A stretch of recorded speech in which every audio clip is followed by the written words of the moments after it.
আর কিছুক্ষণ আগেও মানে বান্দরবান সিটিতে রাঙামাটিতে রাস্তায় যেই পরিমাণ গরম ছিল, আর এইখানে আসার পর মনে হচ্ছে যে আমি কোন এক শীতের সকালের মধ্যে বাইক চালাচ্ছি, মানে মনে হচ্ছে শীতকাল, এটা এমন একটা অবস্থা,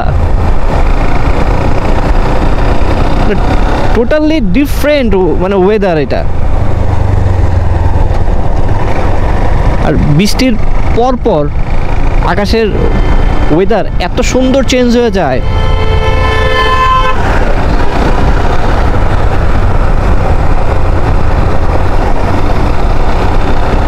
আসলে মনে হচ্ছে যে শীতের সকালে আমি বাইক রাইড করতেছি।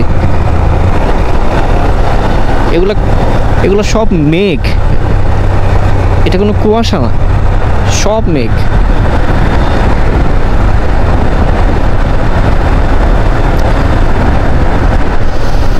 ও